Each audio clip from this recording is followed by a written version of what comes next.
Hello, friends. I'm host Eric, and I'm here to read to you a story by Sherwood, a famous American author. He wrote this book in 1919, was published. Carl Jung's cognitive function theory came out in 1921. I present this story to you as an example of how an author dealt with the ENTP personality type prior to having any meaningful explanation about what was going on. Once again, A Man of Ideas by Sherwood Anderson. He lived with his mother, a gray, silent woman with a peculiar ashy complexion. The house in which they lived stood in a little grove of trees beyond where the main street of Winesburg crossed Wine Creek. His name was Joe Welling, and his father had been a man of some dignity in the community, a lawyer and a member of the state legislature at Columbus. Joe himself was small of body and in his character unlike anyone else in town. He was like a tiny little volcano that lies silent for days and then suddenly spouts fire. No, he wasn't like that. He was like a man who is subject to fits, one who walks among his fellow men inspiring fear, because a fit may come upon him suddenly and blow him away into a strange, uncanny physical state in which his eyes roll and his legs and arms jerk. He was like that, only that the visitation that descended upon Joe Welling was a mental and not a physical thing. He was beset by ideas, and in the throes of one of his ideas was uncontrollable. Words rolled and tumbled from his mouth. A peculiar smile came upon his lips. The edges of his teeth that were tipped with gold glistened in the light. Pouncing upon a bystander, he began to talk. For the bystander there was no escape. The excited man breathed into his face, peered into his eyes, pounded upon his chest with a shaking forefinger, demanded, compelled attention. In those days, the Standard Oil Company did not deliver oil to the consumer in big wagons and motor trucks as it does now, but delivered instead to retail grocers, hardware stores, and the like. Joe was the Standard Oil agent in Winesburg and in several towns up and down the railroad that went through Winesburg. He collected bills, booked orders, and did other things. His father, the legislator, had secured the job for him. In and out of the stores of Winesburg went Joe Welling. Silent, excessively polite, intent upon his business. Men watched him with eyes in which lurked amusement tempered by alarm. They were waiting for him to break forth, preparing to flee.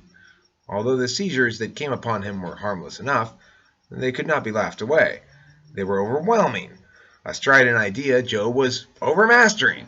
His personality became gigantic. It overrode the man to whom he talked, swept him away, swept all away, all who stood within sound of his voice. In Sylvester West's drugstore stood four men who were talking of horse racing. Wesley Moyer's stallion, Tony Tip, was to race at the June meeting at Tiffin, Ohio, and there was a rumor that he would meet the stiffest competition of his career. It was said that Pop Gears, the great racing driver, would be himself there. A doubt of the success of Tony Tip hung heavy in the air of Winesburg. Into the store came Joe Welling, brushing the screen door violently aside. With a strange, absorbed light in his eyes, he pounced upon Ed Thomas, he who knew Pop Gears, and whose opinion of Tony Tip's chances was worth considering. "The water is up in Wine Creek!" cried Joe Welling, with the air of Pheidippides bringing news of the victory of the Greeks in the struggle of Marathon. His finger beat a tattoo upon Ed Thomas's broad chest. "By Trunnion Bridge, it is within 11.5 inches of the flooring!" He went on, the words coming quickly and with a little whistling noise from between his teeth. An expression of helpless annoyance crept over the faces of the four. "I have my facts correct, depend upon that. I went to Stinning's hardware store and got a rule. Then I went back and measured. I could hardly believe my own eyes. It hasn't rained, you see, for 10 days. At first I didn't know what to think. Thoughts rushed through my head. I thought of subterranean passages and springs. Down under the ground went my mind delving about. I sat on the floor of the bridge and rubbed my head. There wasn't a cloud in the sky, not one. Come out into the street and you'll see. There wasn't a cloud. There isn't a cloud now. Okay, well, yes, there was a cloud. I don't want to keep back any facts. There was a cloud in the west, down near the horizon, a cloud no bigger than a man's hand. Not that I think that has anything to do with it, you see. There it is, you see. You understand how puzzled I was. Then an idea came to me. I laughed. You'll laugh too. Of course, it rained over in Medina County. That's interesting, eh? If we had no trains, no mails, no telegraph, we would know that it rained over in Medina County. That's where Wine Creek comes from. Everyone knows that. Little old Wine Creek brought the news. That's interesting. I laughed. I thought I'd tell you. It's interesting, eh? Joe Welling turned and went out at the door. Taking a book from his pocket, he stopped and ran a finger down one of the pages. Again, he was absorbed in his duties as agent of the Standard Oil Company. Hearn's grocery will be getting low on coal oil. I'll see them, he muttered, hurrying along the street and bowing politely to the right and left at the people walking past. When George Willard went to work for the Winesburg Eagle, he was besieged by Joe Welling. Joe envied the boy. It seemed to him that he was meant by nature to be a reporter on a newspaper. "It is what I should be doing, there's no doubt of that," he declared, stopping George Willard on the sidewalk before Doherty's feed store. His eyes began to glisten and his forefinger to tremble. "Of course, I make more money with the Standard Oil Company, and I'm only telling you," he added, "I've got nothing against you, but I should have your place. I could do the work at odd moments, here and there. I would run finding out things you'll never see." Becoming more excited, Joe Welling crowded the young reporter against the front of the feed store. He appeared to be lost in thought, rolling his eyes about and running a thin, nervous hand through his hair. A smile spread over his face, and his gold teeth glittered. "You get out your notebook," he commanded. "You carry a little pad of paper in your pocket, don't you? I knew you did. Well, set this down. I thought of it the other day. Let's take decay. Now, what is decay? It's fire. It burns up wood and other things. You never thought of that. Of course not. The sidewalk here and this feed store, the trees down the street there, they're all on fire. They're burning up. Decay, you see, is always going down. It's always going on. It doesn't stop. Water and paint can't stop it. If a thing is iron, then what? It rusts, you see. That's fire, too. The world is on fire. Start your pieces in the paper that way. Just say in big letters, the world is on fire. That'll make them look up. They'll say, you're a smart one. I don't care. I don't envy you. I just snatched that idea out of the air. It would make a newspaper hum. I would make a newspaper hum. You've got to admit that. Turning quickly, Joe Welling walked rapidly away. When he had taken several steps, he stopped and looked back. "I'm going to stick to you," he said. "I'm going to make you a regular hummer. I should start a newspaper myself. That's what I should do. I'd be a marvel. Everybody knows that." When George Willard had been for a year on the Winesburg Eagle, 4 things happened to Joe Welling. His mother died. He came to live at the new Willard house. He became involved in a love affair. And he organized the Winesburg baseball team. Joe organized the baseball club because he wanted to be a coach, and in that position he began to win the respect of his townsmen. "He is a wonder," they declared after Joe's team had whipped the team from Medina County. "He gets everybody working together. You just watch him." Upon the baseball field, Joe Welling stood by first base, his whole body quivering with excitement. In spite of themselves, all the players watched him closely. The opposing pitcher became confused. "No, no, no, no, no!" shouted the excited man. "Watch me, watch me! Watch my fingers, watch my hands, watch my feet, watch my eyes! Let's work together here! Watch me, watch me! In me you see all the movements of the game! Work with me, watch me, watch me, watch me!" With runners of the Winesburg team on bases, Joe Welling became as one inspired. Before they knew what had come over them, the base runners were watching the man, edging off the bases, advancing, retreating, held as if by an invisible cord. The players of the opposing team also watched Joe. They were fascinated. For a moment, they watched, and then, as though to break a spell that hung over them, they began hurling the ball wildly about, and amid a series of fierce animal-like cries from the coach, the runners of the Winesburg team scampered home. Joe Welling's love affair set the town of Winesburg on edge. When it began, everyone whispered and shook his head. When people tried to laugh, the laughter was forced and unnatural. Joe fell in love with Sarah King, a lean, sad-looking woman who lived with her father and brother in a brick house that stood opposite the gate leading to the Winesburg Cemetery. The 2 Kings, Edward and the father, and Tom the son, were not popular in Winesburg. They were called proud and dangerous. They had come to Winesburg from some place in the south and ran a cedar mill on the Trunnion Pike. Tom King was reported to have killed a man before he came to Winesburg. He was 27 years old and rode about town on a gray pony. Also, he had a long yellow mustache that dropped down over his teeth, and always carried a heavy, wicked-looking walking stick in his hand. Once he killed a dog with a stick. The dog belonged to Win Pawsey, the shoe merchant, and stood on the sidewalk wagging its tail. Tom King killed it with one blow. He was arrested and paid a fine of $10. Old Edward King was small of stature, and when he passed people in the street, laughed a queer, unmirthful laugh. When he laughed, he scratched his left elbow with his right hand. The sleeve of his coat was almost worn through from the habit. As he walked along the street, looking nervously about and laughing, he seemed more dangerous than his silent, fierce-looking son. When Sarah King began walking out in the evening with Joe Welling, people shook their heads in alarm. She was tall and pale and had dark rings under her eyes. The couple looked ridiculous together. Under the trees they walked and Joe talked. His passionate, eager protestations of love, heard coming out of the darkness by the cemetery wall or from the deep shadows of the trees on the hill that ran up to the fairgrounds from the waterworks pond, were repeated in the stores. Men stood by the bar in the New Willard House, laughing and talking of Joe's courtship. After the laughter came the silence. The Winesburg baseball team, under his management, was winning game after game, and the town had begun to respect him.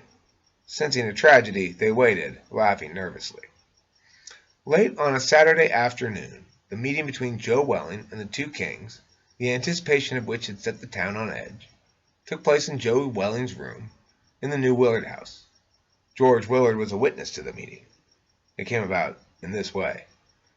When the young reporter went to his room after the evening meal, he saw Tom King and his father sitting in the half-darkness of Joe's room.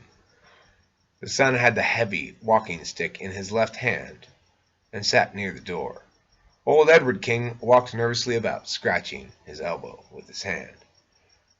The hallways were empty and silent.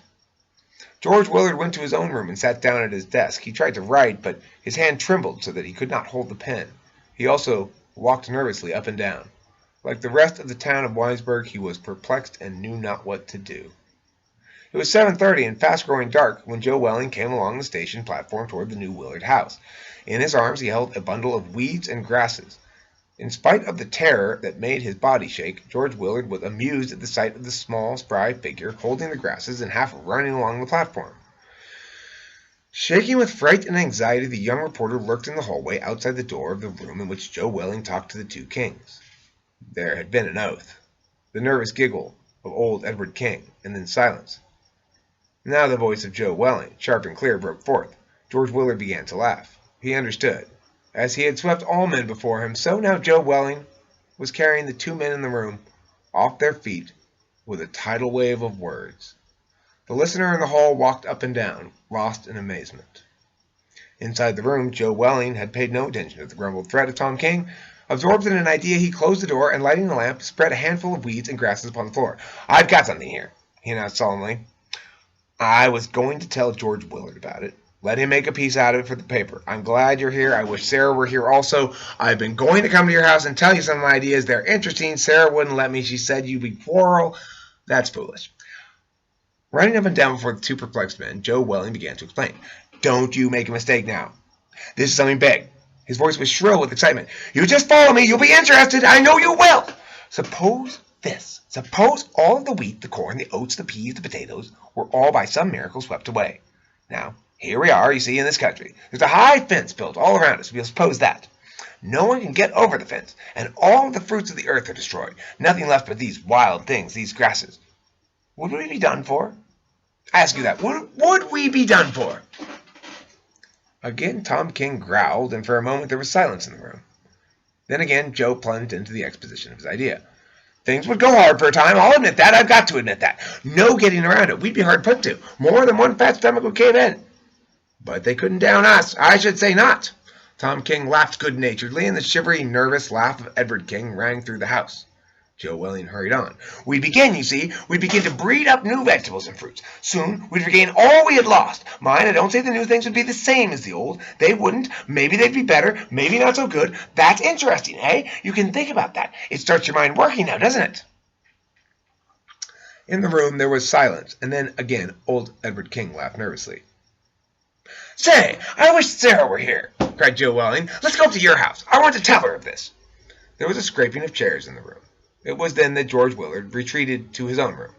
Leaning out of the window, he saw Joe Welling going along the street with the two Kings. Tom King was forced to take extraordinarily long strides to keep pace with the little man. As he strode along, he leaned over, listening, absorbed, fascinated. Joe Welling again talked excitedly. "Take milkweed now," he cried. "A lot might be done with milkweed, eh? It's almost unbelievable. I want you to think about it. I want you to think about it. There would be a new vegetable kingdom. You see? It's interesting. It's a good idea. Wait till you see Sarah. She'll get the idea. She'll be interested. Sarah's always interested in ideas. You can't be too smart for Sarah, now can you? Of course you can't. You know that." And that's the end of the story. When I read this, back in college for the first time. That's one good thing college did for me. It introduced me to this great book. Winesburg, Ohio is one of the greatest books ever. And this story, when I first read it, I was like, what? And now I think, oh, Sherwood Anderson either was or encountered an ENTP and attempted to write a story describing this crazy fucker. The thing that resonated most with me is this phenomenon. This thing of everyone laughing nervously and anticipating tragedy, but then everyone gets swept along by the enthusiasm. And I identify with that guy. I identify with him. He's a bit of a caricature but he's only a caricature because you don't. He's not that writer's not an omniscient narrator. He's not giving you his internal shit. You don't know what's going on under the water. I can tell you, Joe Welling's a lot more complex and interesting than the story reveals. He's a lot more aware of how he comes off. Put it that way. So, I love that story. I hope you enjoyed listening to it. It's a public domain story, so it's perfectly acceptable for me to read it. Thanks for watching.